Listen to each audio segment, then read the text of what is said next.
explain it. It took everywhere.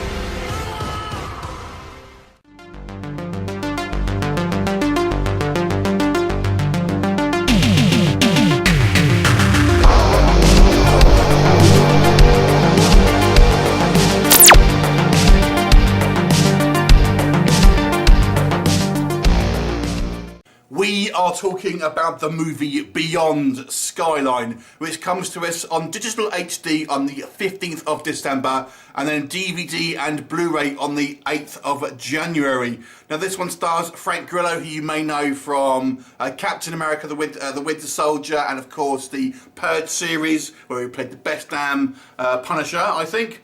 We've also got martial arts kind of sensation Iko Uwais, I think is how you pronounce his name, and of course he's notably known for the Raid movies. And this one is directed by Liam O'Donnell. Now O'Donnell, this is actually his first feature-length film debut as director, but he did serve as producer on the original Skyline, as well as visual effects department in films like Iron Man 2 and Aliens vs Predator. So the story is kind of a sequel to the original Skyline movie, but it takes place with different sort of characters and kind of starts around the same sort of time. So it's a little bit like 300 Rise of an Empire, think of it like that. It kind of takes place concurrently with the first Skyline movie, but does kind of follow on quite far after that one's turned up. But it does have some tie-ins with the original movie as well. I'm not going to go too much into spoilers. Suffice to say that it focuses on Frank Grillo's character, Mark, who is a LA police detective. And on the eve of the alien invasion, basically, he's kind of with his kind of rebellious teenage son in the underground when the aliens kind of attack and he gets stranded there. Teams up with a kind of a group of kind of fellow survivors, including a blind homeless man and one of the kind of the train conductors. Anyway, they have to kind of try and kind of figure out a way to kind of get out, ending up on this kind of like alien ship where they meet and some unexpected ally, and then off to kind of Asia, I believe Indonesia.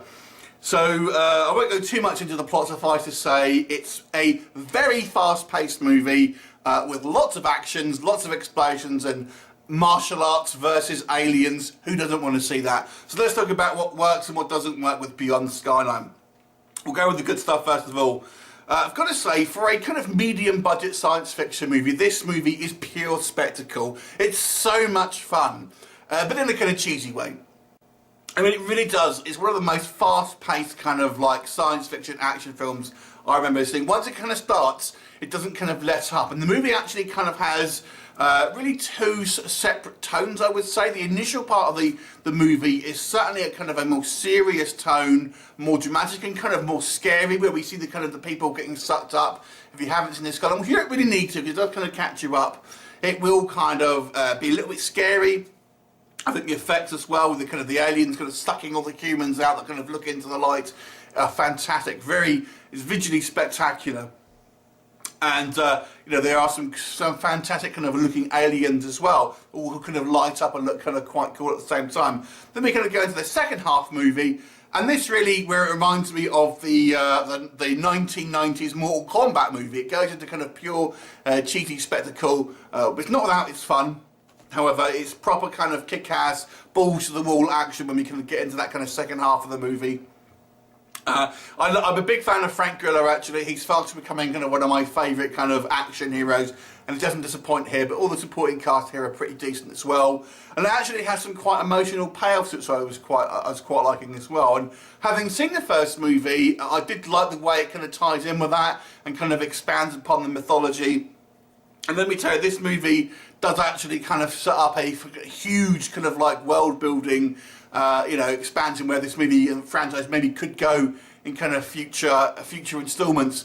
The action here, I've got to say, is so well shot. I mean, who doesn't want to see, you know, actors from the Raid literally having martial arts fist fights with kind of aliens? It's so much fun.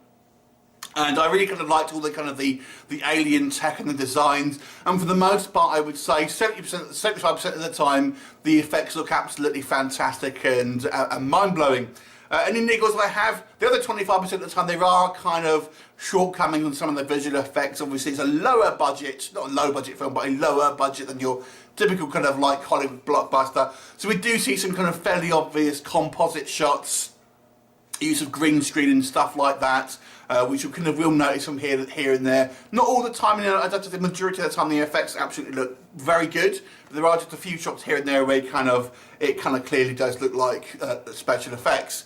I've also got to say, certainly the second half, it may be a little bit too cheesy for some people. It really does go into kind of like full-on balls-to-the-wall action mode in the second half, and I feel some people who maybe want a little bit more kind of nuance to a science fiction film, you may be put off maybe by some of its kind of more blockbuster kind of like sensational kind of filmmaking that we've got instead here. The one thing I would say that maybe bothered me the most, which is not a massive complaint really, but nonetheless it still kind of bothered me a little bit, was it just seemed to go through story points really quickly.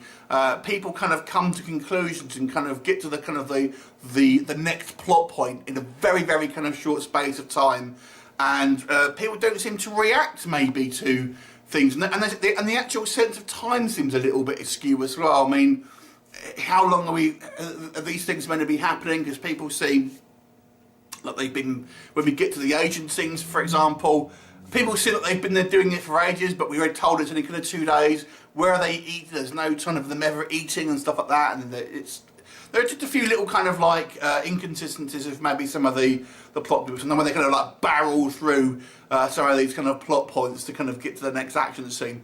But if you like action movies, you want to watch this film.